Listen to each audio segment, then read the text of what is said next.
കാണിക്കാൻ പോകുന്നത് ഒരു ഫുൾ ലെങ്ത് ഉള്ള ഒരു ബ്രൈഡൽ ഓവർകോട്ട് ആണ് കേട്ടോ. അപ്പൊ ഇത് ഞാൻ സ്റ്റിച്ച് ചെയ്യുന്നത് എന്റെ ഒരു ബെസ്റ്റ് ഫ്രണ്ടിന് വേണ്ടിയിട്ടാണ്. അപ്പൊ ഈ ഒരു സിമ്പിൾ ആയിട്ടുള്ള 3 പീസ് ചുരിദാറാണ് കേട്ടോ അവള് കല്യാണത്തിന്റെ തലേ ദിവസം നൈറ്റ് ഇടാൻ വേണ്ടി വെച്ചത്. അപ്പൊ ഇതൊരു നോർമൽ ചുരിദാർ ആയതുകൊണ്ട് തന്നെ നമ്മളൊരു ബ്രൈഡ് ഇടുന്ന ആ ഒരു ലുക്ക് ഇതിന് വരില്ല. അപ്പൊ ഇതിന്റെ അകത്തേക്ക് എന്തെങ്കിലും ചെയ്യാൻ പറ്റുമോ എന്ന് ചോദിച്ചിട്ടായിരുന്നു ആദ്യം വന്നത്.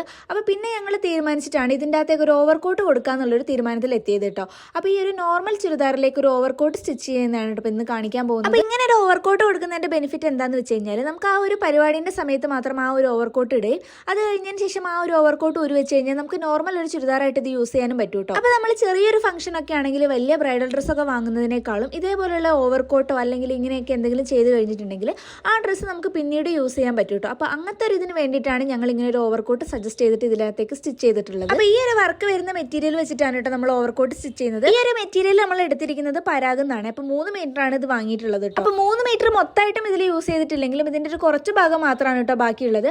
അപ്പൊ ഈ ഒരു വർക്ക് വരുന്ന ഭാഗം നമ്മൾ 2 സ്ലീവ്സിന്റെ അറ്റത്തേക്കും അതിന്റെ എൻഡ് ഭാഗത്തേക്കുമാണ് കേട്ടോ കൊടുത്തിട്ടുള്ളത്. അപ്പൊ നമ്മൾ ഓവർകോട്ടിന്റെ ബാക്കിലേക്കുള്ള പോർഷൻ ആണ് കേട്ടോ നമ്മൾ ആദ്യമായിട്ട് കട്ട് ചെയ്തെടുക്കുന്നത്. അപ്പൊ അതിനായിട്ട് നമ്മൾ തുണി ഇതേപോലെ 2 ആക്കി മടക്കിയിട്ടിട്ടാണ് ഇതിന്റെ ബാക്കിലേക്കുള്ള പോർഷൻ കട്ട് ചെയ്യുന്നത്. അപ്പൊ നമുക്ക് ബാക്കിലേക്ക് കുറച്ചും കൂടെ വിട്ടിൽ നിൽക്കേണ്ടതുകൊണ്ട് ഞാൻ അത്രയും നമുക്ക് വേണ്ട അത്രയും വിട്ട് എടുത്തിട്ട് അത് ഇതേപോലെ ഒന്ന് കട്ട് ചെയ്തെടുക്കുന്നുണ്ട് കേട്ടോ. ഇനി കട്ട് ചെയ്തെടുത്ത ഈ ഒരു പീസിന്റെ അകത്തേക്കാണ് കേട്ടോ നമ്മൾ മാർക്ക് ചെയ്യുന്നത്. അപ്പൊ ഇതിന്റെ ഒരു വിട്ടായിട്ട് ഞാനിവിടെ ഒരു 16-17 ഇഞ്ചാണ് കേട്ടോ എടുത്തിട്ടുള്ളത്. അപ്പൊ നമുക്ക് ഈ ഒരു ഭാഗത്തേക്കായിട്ട് നമുക്ക് അതിന്റെ ഷോൾഡർ വിഡ്ത്ത് മാർക്ക് ചെയ്യാം. അതായത് 14 ഷോൾഡർ വിഡ്ത്ത്. അപ്പൊ അതിന്റെ പകുതിയായിട്ട് ഞാനിവിടെ ഒരു 7 മാർക്ക് ചെയ്തിട്ടുണ്ട്. ഇനി അതിന്റെ നേരെ താഴേക്ക് ആം ഹോളിന്റെ റൗണ്ട് നമ്മൾ മാർക്ക് ചെയ്യുന്നുണ്ട് കേട്ടോ. അതും ഞാനിവിടെ ഒരു 8 എടുത്തിരിക്കുന്നത്. എന്നിട്ട് ആ ഒരു പോയിന്റ് ഞാൻ ഇതേപോലെ നീട്ടി വരയ്ക്കുന്നുണ്ട്. ഇനി ഈ ഒരു പോയിന്റ് നമുക്ക് ഇങ്ങോട്ടേക്ക് നീട്ടി വരച്ചു കൊടുക്കാം കേട്ടോ. ഈ ഒരു നീട്ടി വരച്ചു കൊടുക്കുന്ന വരയിലാണ് നമ്മൾ ചെസ്റ്റ് സർക്കംഫറൻസ് നമ്മൾ അടയാളപ്പെടുത്തേണ്ടത് കേട്ടോ. അപ്പൊ എത്രയാണോ നിങ്ങൾക്കുള്ള ചെസ്റ്റ് സർക്കംഫറൻസ് അത് ഡിവൈഡ് ബൈ 4 ആണ് ചെയ്യേണ്ടത്. അതിന്റെ 4 ഭാഗമാണ് നമ്മളിവിടെ അടയാളപ്പെടുത്തേണ്ടത്. അതിന്റെ കൂടെ നമ്മൾ ഇതിന്റെ കൂടെ തയ്യൽ തുമ്പും കൂടെ 1 ഇഞ്ചോ 2 ഇഞ്ചോ നമുക്ക് എത്രയാണോ തയ്യൽ തുമ്പ് വേണ്ടത് അതും കൂടെ നമ്മൾ മാർക്ക് ചെയ്യുക. ഇനി ഈ ഒരു കോൺ ഭാഗത്ത് നിന്ന് ഞാൻ മുകളിലേക്ക് ഒരു 1 ഇഞ്ച് മാർക്ക് ചെയ്തിട്ടുണ്ട്. ഇനി ഈ ഒരു വരേന്റെ നേർ പകുതി അതായത് 4 ഇഞ്ച് എടുത്തിട്ട് ഞാൻ അവിടെ ഒന്ന് മാർക്ക് ചെയ്തിട്ടുണ്ട്. ഇനി ഈ വരച്ചിട്ടുള്ള ഈ 3 മാർക്കുകളും കൂടിയിട്ട് ഇതേപോലെ ഞാനൊന്ന് കൂട്ടി വരച്ചു കൊടുക്കുന്നുണ്ട് കേട്ടോ. അപ്പൊ ഞാനിത് ഈ ഒരു മുകളിൽ ടേപ്പ് ഇതേപോലെ താഴേക്ക് പിടിച്ചിട്ട് ഞാനൊരു മാർക്ക് അടയാളപ്പെടുത്തുന്നുണ്ട് കേട്ടോ. ഞാനിവിടെ 20-ലാണ് ഞാൻ മാർക്ക് അടയാളപ്പെടുത്തുന്നത്. അപ്പൊ നമ്മൾ ഈ ഒരു അരഭാഗം എവിടം വരെയാണോ വരേണ്ടത് അതാണ് ഞാനിവിടെ അടയാളപ്പെടുത്തിയിരിക്കുന്നത് കേട്ടോ. ഇനി നമ്മൾ അതിന്റെ സർക്കംഫറൻസ് ആണ് എടുക്കുന്നത്. അപ്പൊ നമുക്ക് ആ ഒരു ഭാഗത്ത് വേസ്റ്റിന്റെ ഭാഗത്ത് എത്രയാണോ അളവുള്ളത് അതിന്റെ 4 ഭാഗം അത് ഞാനിവിടെ മാർക്ക് ചെയ്ത് കൊടുക്കുന്നുണ്ട് കേട്ടോ. അതിന്റെ കൂടെ പ്ലസ് തയ്യൽ തുമ്പും കൂടെ ഇട്ട് കൊടുക്കുന്നുണ്ട്. ഇനി മുകളിൽ കിട്ടിയ ഈ ഒരു ഭാഗത്ത് നിന്ന് ഞാൻ താഴത്തേക്ക് ഇതേപോലെ ഒരു ഷേപ്പിൽ വരച്ചു കൊടുക്കുന്നുണ്ട്. നമ്മൾ ഇതിന് ഓപ്പണും കാര്യങ്ങളും ഒന്നും വെക്കാത്തതുകൊണ്ട് ആ ഒരു വേസ്റ്റിന്റെ ഭാഗത്ത് നിന്ന് താഴേക്ക് ഫ്രീ ആയിട്ടാണ് കേട്ടോ വരച്ചു കൊടുത്തിട്ടുള്ളത്.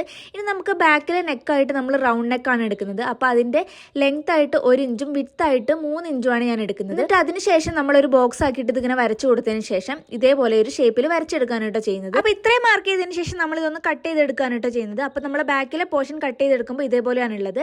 ഇനി നമുക്ക് ഫ്രണ്ടിലേക്കായിട്ട് നമ്മൾ 2 പീസ് ആക്കിയിട്ടാണ് കേട്ടോ കട്ട് ചെയ്തെടുക്കുന്നത്.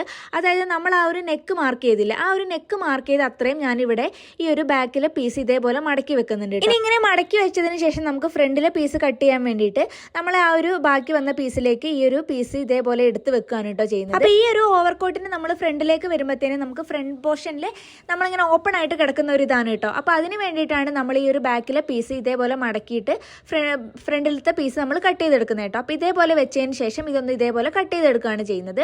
അപ്പൊ അതിനുശേഷം ഞാനിവിടെ ഈ ഒരു ബാക്കിലെ പീസ് മാറ്റി വെക്കുന്നുണ്ട്. അപ്പൊ ഇപ്പൊ കട്ട് ചെയ്തിരിക്കുന്ന ഈ ഒരു പീസ് നമ്മൾ ഫ്രണ്ടിലേക്കുള്ള ഒരു പീസാണ് കേട്ടോ. ഇനി നമുക്ക് ഇതേപോലത്തെ ഒരു പീസും കൂടെ ആവശ്യം. അതിനായിട്ട് നമ്മൾ ബാക്കിയുള്ള ഫാബ്രിക്കിലേക്ക് ഇപ്പൊ കട്ട് ചെയ്ത് വെച്ചിരിക്കുന്ന ഈ ഒരു ഫ്രണ്ടിലെ പീസ് ഞാൻ ഇതേപോലെ വെച്ചു കൊടുത്തതിന് ശേഷം അതൊന്നും കൂടെ കട്ട് ചെയ്തെടുക്കുകയാണ് കേട്ടോ ചെയ്യുന്നത്. അപ്പൊ ഇതിന്റെ അടിഭാഗമൊക്കെ ഞാനിത് ഒരേപോലെ ലെവലിൽ വെച്ചതിന് ശേഷം നമ്മൾ ഒരു പീസും കൂടെ നമ്മൾ കട്ട് ചെയ്തെടുക്കുകയാണ് ചെയ്യുന്നത്. അപ്പൊ ഇതാണ് നമ്മളെ ഫ്രണ്ടിലേക്കുള്ള മറ്റൊരു പീസ് കേട്ടോ. അപ്പൊ ഈ 2 പീസുകളും നമ്മൾ ഫ്രണ്ടിലേക്ക് ഇങ്ങനെ കൊടുക്കുകയാണ് ചെയ്യുന്നത്. അപ്പൊ ഇതിന്റെ ഈ ഒരു ഭാഗം വരുന്നത് ഇപ്പുറത്താണ് വരുന്നത്. ഇതേപോലെയാണ് കേട്ടോ നമ്മളെ ഫ്രണ്ടിൽ ഉണ്ടാവുക. ഫ്രണ്ട് പോർഷനിൽ ഇതേപോലെ നമ്മൾ ചെറിയൊരു ഓപ്പൺ പോലെയാണ് കേട്ടോ കൊടുക്കുന്നത്. ഇനി നമുക്ക് ഇതിന് വേണ്ടിയിട്ടുള്ള സ്ലീവ്സ് കട്ട് ചെയ്തെടുക്കാം കേട്ടോ. അപ്പോൾ ഞാനിവിടെ സ്ലീവ്സ് കൊടുക്കുന്നത് ഒരു പാകിസ്ഥാനി സ്ലീവ് പോലെയാണ് കേട്ടോ. അപ്പോൾ ആദ്യമായിട്ട് തുണി ഇതേപോലെ ഞാൻ 2 ആക്കി മടക്കി വെച്ചിട്ടുണ്ട്. ഇനി അതിനുശേഷം ഈ ഒരു വർക്ക് വരുന്ന ആ ഒരു ഭാഗത്തു നിന്ന് മുകളിലേക്കാണ് ഞാൻ സ്ലീവ്സിൻ്റെ ലെങ്ത്ത് മാർക്ക് ചെയ്യുന്നത്. അതായത് ആ ഒരു വർക്ക് എനിക്ക് താഴേക്ക് വേണ്ടതുകൊണ്ടാണ് കേട്ടോ ഇതേപോലെ ചെയ്യുന്നത്. അപ്പോൾ എത്രയാണോ നിങ്ങൾക്ക് ലെങ്ത്ത് വേണ്ടത് അത് ഇതേപോലെ ഒന്ന് മാർക്ക് ചെയ്തു. അതിനുശേഷം നമ്മൾ ബാക്കിലെ പീസിൽ നമ്മൾ കട്ട് ചെയ്ത് വെച്ചിട്ടില്ലേ, ആ ഒരു പീസ് എടുത്തതിന് ശേഷം അതിൻ്റെ ആ കൈക്കുഴി വെട്ടിയ ഭാഗത്തു നിന്ന് മുകളിൽ നിന്ന് താഴെ വരെ ഇതേപോലെ ഒന്ന് അളവെടുക്കുക.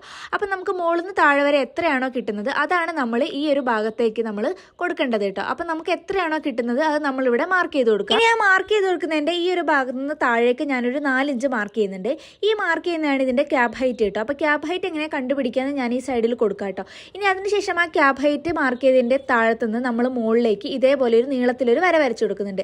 ഇനി ഈ ഒരു വര എത്രയാണോ ടോട്ടൽ ഉള്ളത് അതിൻ്റെ പകുതി എവിടെയാണെന്ന് കണ്ടുപിടിച്ചതിന് ശേഷം അവിടെ ഒന്ന് പകുതിയിൽ നമ്മൾ മാർക്ക് ചെയ്യുക.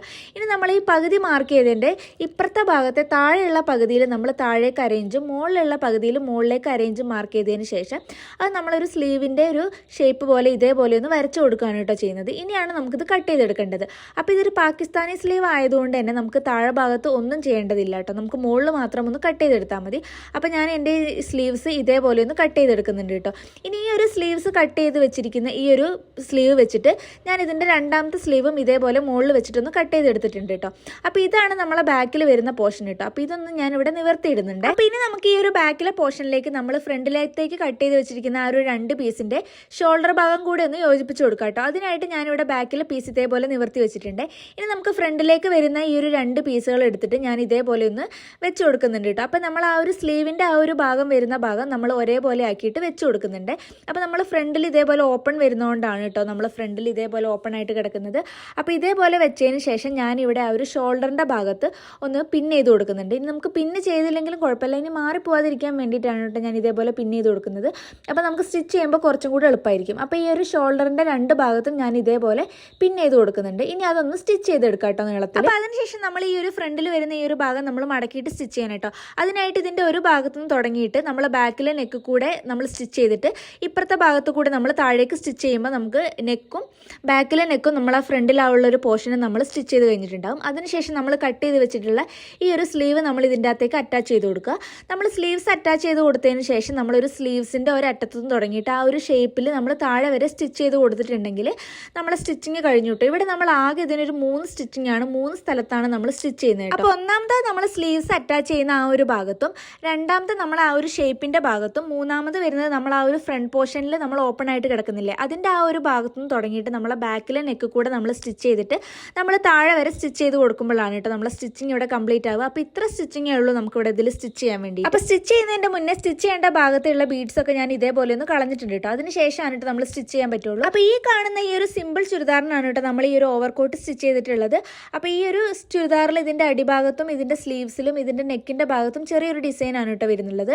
അപ്പോൾ ഇതേപോലെയാണ് നമ്മളെ ഓവർകോട്ട് ഇട്ട് കഴിഞ്ഞാൽ ഉണ്ടാവുക കേട്ടോ. അപ്പോൾ നമ്മളെ സ്ലീവ്സിൻ്റെ അറ്റത്ത് ഇതേപോലത്തെ വർക്കും ഇതിൻ്റെ താഴെ ഭാഗത്തും നമുക്ക് കുറച്ച് ഹെവി ആയിട്ടുള്ള വർക്ക് കിട്ടും കേട്ടോ. അപ്പോൾ ഇതിൻ്റെ ബാക്ക് സൈഡിലൊക്കെ നോക്കുകയാണെങ്കിൽ നമുക്ക് ആദ്യത്തെ ചുരിദാറിൽ ഇതേപോലെ വർക്കൊന്നും ഉണ്ടായിരുന്നില്ല. അപ്പോൾ ഈ ഒരു ഓവർകോട്ടിൽ ഇതേപോലെ വർക്ക് വരുന്ന സ്ഥിതിക്ക് നമുക്ക് ഇതേപോലെ നല്ലൊരു ഹെവി ആയിട്ടുള്ളൊരു വർക്കുള്ളൊരു ഓവർകോട്ട് ഇട്ട് കഴിഞ്ഞാൽ ഒരു ഡ്രസ്സ് കുറച്ച് ഹെവി ആയിട്ട് തോന്നിക്കും കേട്ടോ. അപ്പോൾ ഇതാണ് കേട്ടോ ഈ ഒരു ഓവർകോട്ട് ഇട്ട് കഴിഞ്ഞപ്പോൾ ഈ ഒരു ചുരിദാറിൻ്റെ ലുക്ക്. അപ്പോൾ ഇതിൻ്റെ ലാസ്റ്റ് ഞാൻ ബ്രൈഡ് ഇതിട്ടിട്ടുള്ള ഒരു വീഡിയോയും കൂടി അറ്റാച്ച് ചെയ്ത് കൊടുക്കാം കേട്ടോ. അപ്പോൾ ഈ ഒരു ഓവർകോട്ട് ഊരി വെച്ച് കഴിഞ്ഞാൽ നമുക്ക് ഇതൊരു സിമ്പിൾ ഡ്രസ്സായിട്ടും ഇത് യൂസ് ചെയ്യാം കേട്ടോ. അപ്പോൾ ഈ ഒരു ഓവർകോട്ടിൻ്റെ ഐഡിയ ഇഷ്ടപ്പെട്ടിട്ടുണ്ടെങ്കിലും വീഡിയോ യൂസ്ഫുൾ ആയിട്ടുണ്ടെങ്കിലും ഒന്ന് കമൻറ്റ് ചെയ്ത് അറിയിക്കൂ കേട്ടോ.